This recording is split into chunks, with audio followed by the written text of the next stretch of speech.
Realme 9 5G is the latest affordable smartphone from Realme and it is priced just under 15,000 rupees. Now you might think that this price is decent for a 5G smartphone, but with a lot of smartphones already available in the market at this price range, should the Realme 9 5G be your first choice, or has this gone a bit too far cutting corners?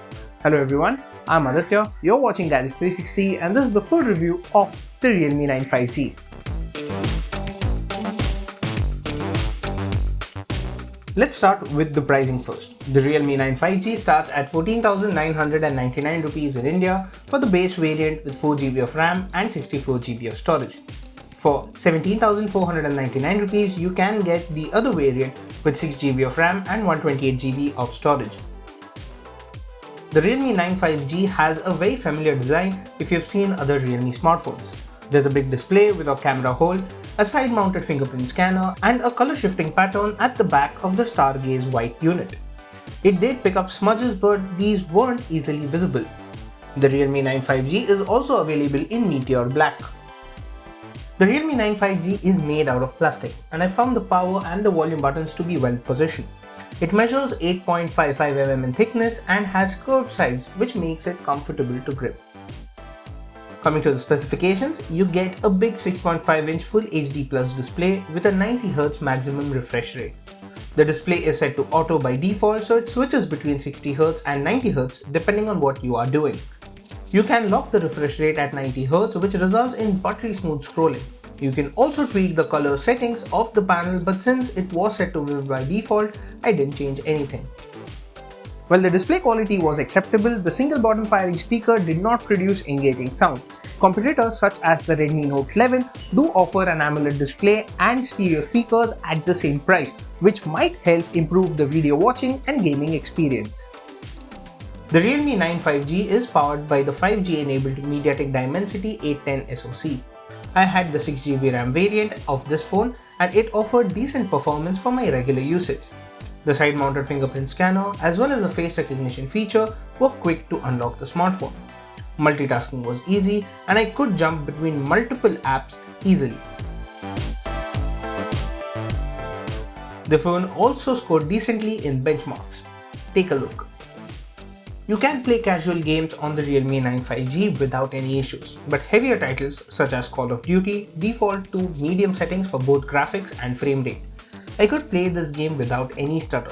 Playing for 15 minutes resulted in a 4% drop in the battery level. Speaking of battery, the Realme 9 5G has a 5000 mAh battery and supports 18W fast charging, which is slow compared to some of Realme's older models. This battery will last about a day and a half with normal usage, and in our HD video loop test, it managed 16 hours and 38 minutes, which is decent for its size.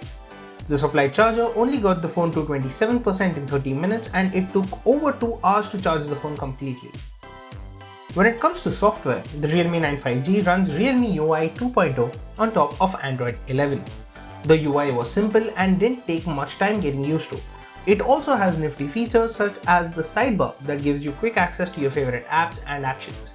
Realme UI 2.0 does offer personalization options for the icon style, color scheme, fonts and icon layout. I wasn't happy with the amount of bloatware on the Realme 9 5G. Some of Realme's apps kept sending spammy notifications throughout the day. Thankfully, some apps can be uninstalled to reclaim storage space. And now we move to the cameras of the Realme 9 5G. Let's take a look at the setup first. This phone has a 48 megapixel primary camera that pixel bins photos down to 12 megapixels by default. The other two are a black and white portrait camera and a macro camera. You don't get an ultra wide angle camera on the Realme 9 5G, which I think is a big miss. For selfies, it gets a 16 megapixel camera. The daylight camera performance was decent. I found the AI to be too aggressive with greens, making plants and trees look artificial. The output from the primary camera was decent if viewed as is, but magnifying these shots revealed quite a bit of missing details. Close-up photos were good and the phone managed crisp shots as long as I was at a suitable distance. Portrait shots were sharp and had very good edge detection, along with adequate background blur, which can be adjusted before taking the shot. Macro photos were average and limited to 2 megapixels in resolution.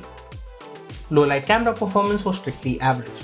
Photos shot without night mode appeared soft and objects at a distance had a watercolor-like effect. Night mode did produce slightly better details in darker areas of a scene, but the output had a yellowish tint and looked like a filter had been applied. The phone didn't stabilize shots either, so shakes caused unwanted blur. Selfies looked good in daylight as well as low light. In low light, the Realme 9 5G uses a screen flash, which helps get better results. Portrait selfies were good, but the phone did apply a beautification filter by default.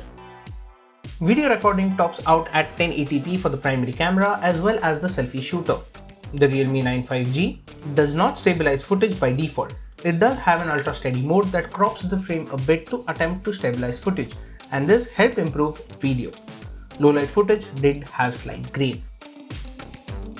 Overall, the camera performance of the Realme 9 5G was good in daylight, while low light conditions were challenging for it.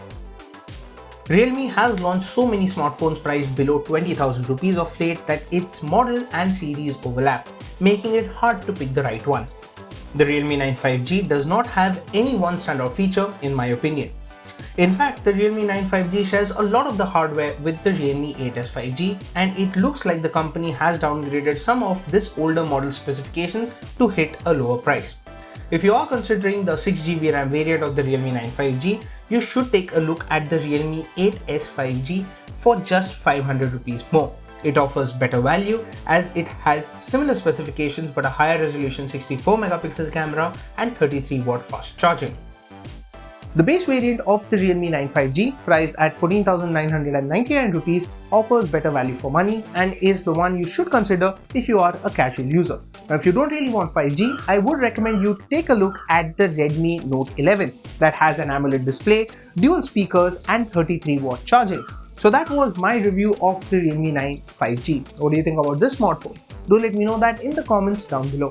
And as always, for all things tech, stay tuned to garage360.com.